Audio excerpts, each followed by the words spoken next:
اهلا وسهلا بيكم في مطبخ ياسمين. النهارده هنعمل مع بعض فراخ الكنتاكي بابسط واسهل طريقه وطعمها رائع. وقبل ما نبدا الفيديو ما تنسوش تعملوا لنا لايك شير سبسكرايب كومنتس، دوسوا على جرس الاشعارات الذهبي اللي تحت الفيديو عشان يوصلكم كل الجديد. لينك البيج بتاعتي على فيسبوك في الديسكريبشن بوكس. ويلا بينا نبدا. معانا هنا لتر لبن وكيلو ونص دبابيس فراخ، مزودة عليهم قطع شيش طاووق ونقعتهم في المية والملح والخل لمدة نص ساعة علشان لو فيهم اي زفارة تنزل من عليهم. ومعانا هنا كمان معلقة ملح ومكعبين ماجي طحنينهم ومعلقة فلفل اسود ونص كوباية خل. ويلا نشوف هنعمل ايه. معانا هنا لتر اللبن حطيناه وبعد كده هنحط عليه الملح والفلفل والماجي ونروح مقلبينهم.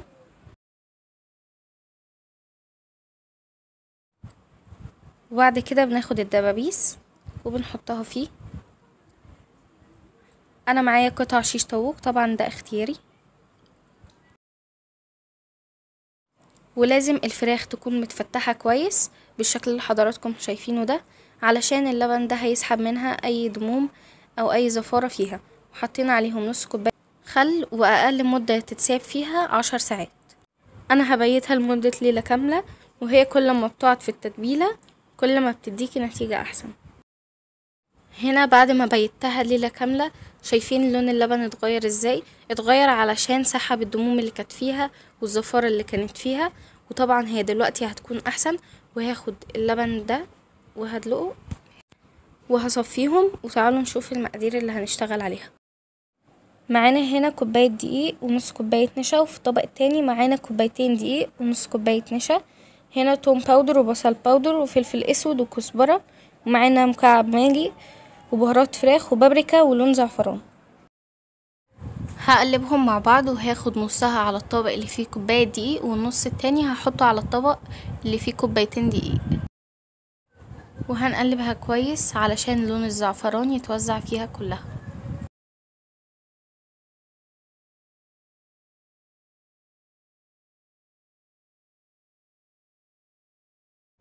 وبعد ما قلبتها كويس هاخد نصها في الطبق ده والنص التاني هحطه في الطبق التاني.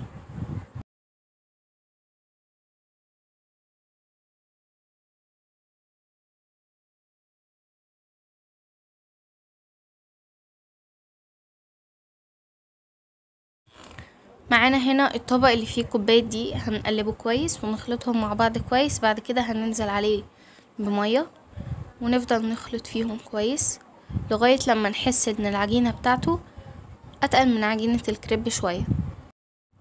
وهنفضل نلف فيها كويس جدا علشان ما يكونش فيها اي تكتلات وعشان التوابل تتجانس مع بعض لغاية لما تدينا القوام المطلوب.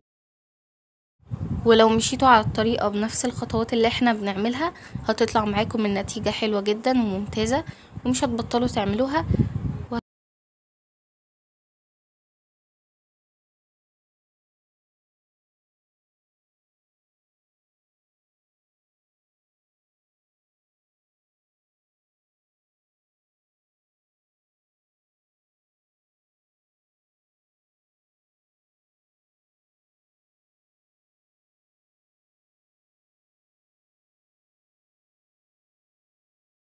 معانا هنا الطبق التاني اللي محطوط فيه نص التوابل، هنقلبهم برضو كويس جدا.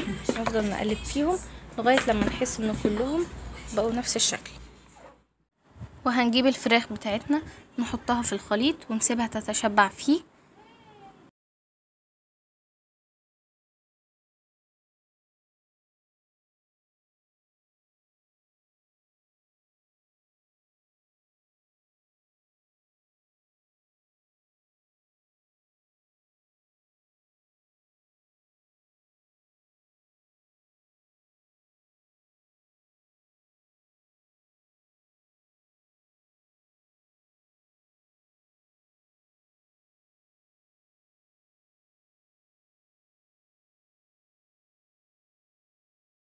واهي الفراخ بصفيها كويس وبعد كده بحطها في الخليط.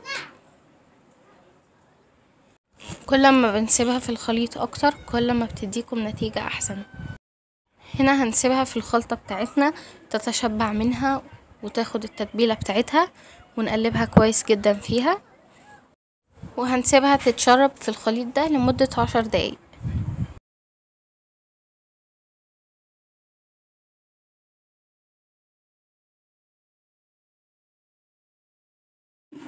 عاوزين السائل بتاعها يكون بالسمك ده، بنطلعها واحدة واحدة وبعد كده بنحطها في الخليط اللي هو مكون من كوبايتين دقيق ونص كوباية نشا والتوابل، ونروح حاطينها كده نغلفها بالدقيق بتاعنا.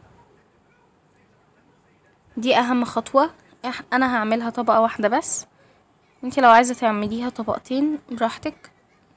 بتاخديها من الدقيق بعد ما تعمليها الطبقة الاولى، بتاخديها من الدقيق تحطيها في الخليط تاني، بعد كده تحطيها في طبقة الدقيق، وبنعملهم كلهم بنفس الطريقة.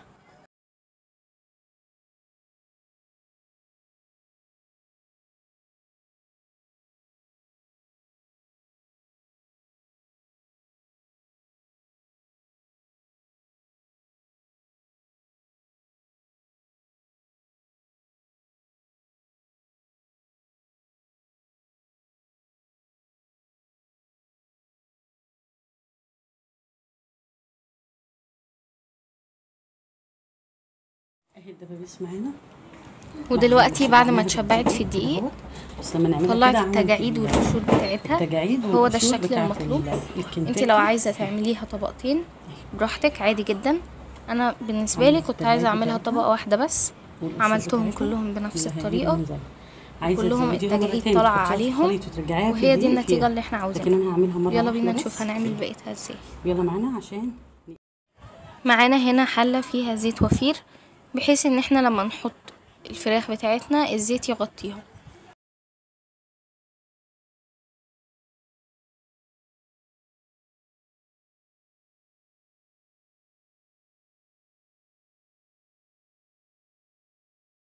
انا هنا معايا حله كبيره هحط فيها الكميه اللي معايا. انتي لو معاكي الحله صغيره ممكن تحطي قطعتين قطعتين علشان يستووا اسرع. وهنسيبها لمده 5 دقايق على نار عاليه، وبعد كده هنوطي النار عليها لمده تلت ساعه. وفي الوقت اللي هي فيه على النار هتبل بقيه الكميه معاكم، وهنعمل نفس الخطوات اللي عملناها من شويه. هنطلعها من الخليط نحطها في الدقيق ونشبعها فيه كويس ونغطيها كلها، وبنسيبها لمدة 10 دقايق علشان تاخد التجاعيد بتاعتها والقشور بتاعتها. وزي ما قلنا لو انا هعملها طبقة واحدة بس، لو انت عايزة تعمليها اكتر من طبقة بتبقى بنفس الخطوات، تاخديها من الدقيق ترجعيها تاني في الخليط، وهكذا تفضلي تعمليها بنفس الطريقة.